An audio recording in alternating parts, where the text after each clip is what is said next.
Imagine waking up one day and realizing you've never actually met yourself. Sure, you know your name, your habits, your preferences. You know how you look in the mirror, how you sound in a room, and how you behave around others. But beyond all that, who are you really? Most people will go their entire lives without ever answering that question. Not because they can't, but because they're afraid to look, afraid of what they might find if they dig beneath the surface. In this video, we're going to explore one of the most uncomfortable truths about the human experience, why we avoid ourselves, and more importantly, how to stop. Part 1. The mirror we refuse to face. There's a strange paradox in human behavior. We crave self-knowledge, yet we constantly distract ourselves from it. We want to feel whole, fulfilled, and authentic, yet we run from silence, from solitude, from the mirror. Why? Because true self-awareness is not comfortable. It's not soothing or glamorous. It's raw. It confronts you with everything you've buried. The insecurities you denied, the fears you've numbed, the stories you've told yourself just to survive. Carl Jung once said, "People will do anything, no matter how absurd, to avoid facing their own soul." And you see it everywhere. We numb with entertainment. We chase validation. We drown in productivity, constantly moving so we never have to feel still. Because in stillness, things begin to rise. The things we've ignored, repressed, hidden. Not because we're weak, but because for most of our lives, no one taught us how to sit with ourselves. Part 2. The inner split. Think back to when you were a child. You didn't wear a mask. You didn't need approval. You simply were. But somewhere along the line, you learned that certain parts of you weren't acceptable. Too loud, too sensitive, too wild, too emotional, too much. So you split. You kept the parts that got love and exiled the rest. This is the beginning of what Jung called the fragmented self. The self we present to the world is shaped by survival, not truth. We perform, we adapt, we blend in. And slowly we forget who we were before the world told us who to be. We become strangers to ourselves. And what's worse, we start to fear the parts we've hidden. Part 3. The fear beneath the fear. Here's a difficult question.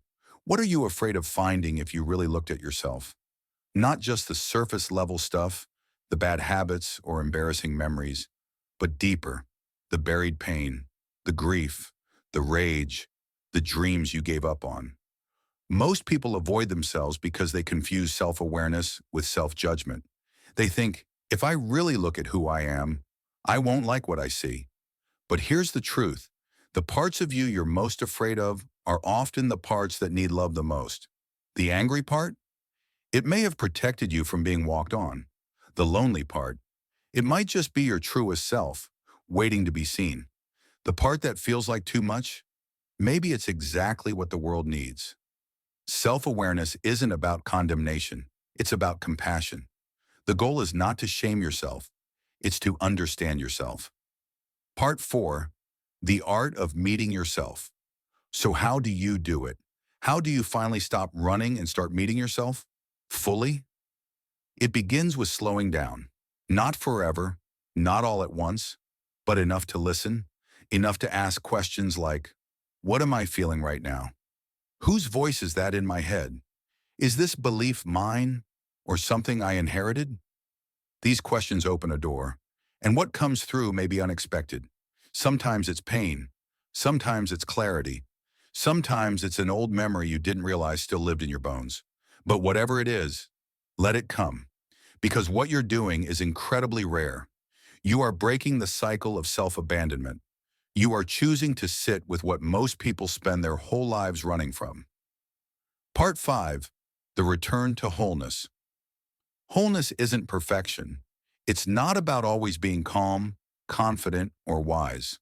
Wholeness is the ability to say, this is all of me, and I don't have to hide anymore. It's welcoming back the parts you disowned, the creativity you thought was childish, the sadness you labeled weak, the fire you tried to put out to be nice. When you stop avoiding yourself, something beautiful happens. Your choices become clearer. Your boundaries become stronger. You stop trying to be everything for everyone because you finally know what feels true for you. And slowly, the external noise loses its grip because the inner voice gets louder, not the voice of fear or ego, but the voice of your deepest self. Part 6. The world changes when you do. Here's the twist. The more you meet yourself, the more the world begins to shift. You stop attracting relationships based on wounds. You stop chasing things that leave you empty. You start creating, speaking, choosing. Not from fear, but from alignment. People feel the difference. You feel the difference because now you're not performing. You're not hiding. You're not lost in the roles you were told to play. You are simply you. And that is rare and powerful and enough. Part 7. The myth of constant healing. In recent years, healing has become a buzzword. You hear it everywhere. Heal your inner child. Do the shadow work. Break generational cycles. And while all of that matters, there's a subtle trap hidden beneath it.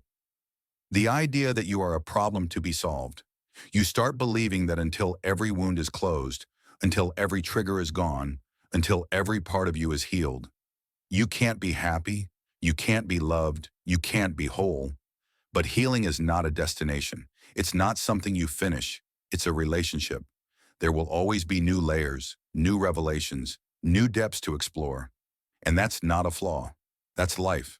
Sometimes the most healing thing you can do is to stop healing and start living, to laugh even while grieving, to create even while hurting, to love even when you're still learning how to love yourself.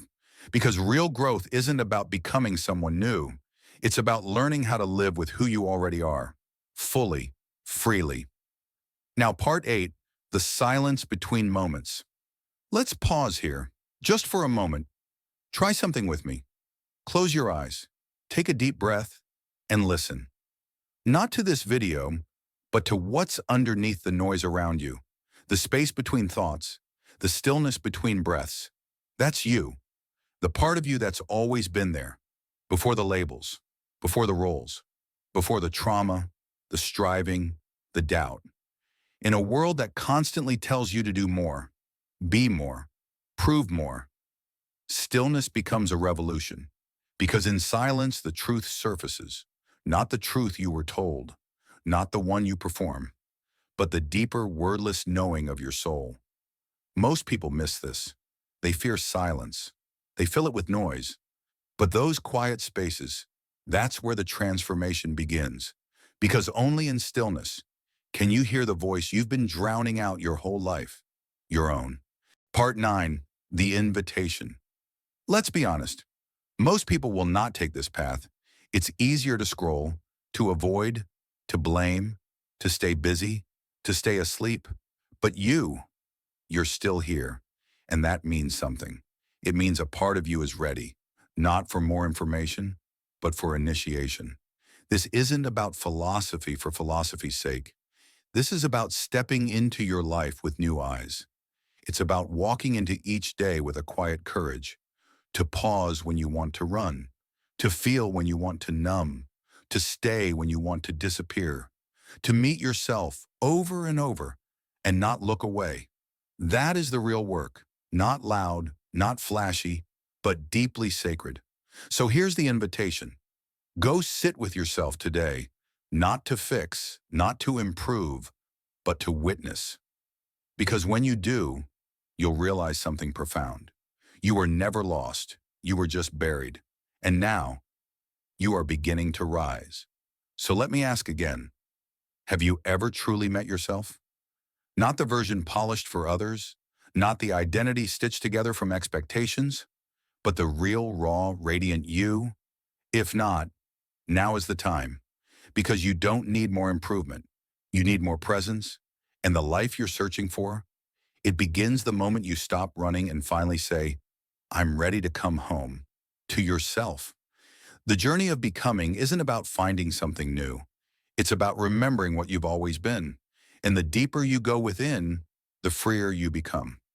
If this message hit, then please like the video, subscribe to the channel, and leave a comment with what you wrestle with most daily, and make sure to address exactly that in a future video.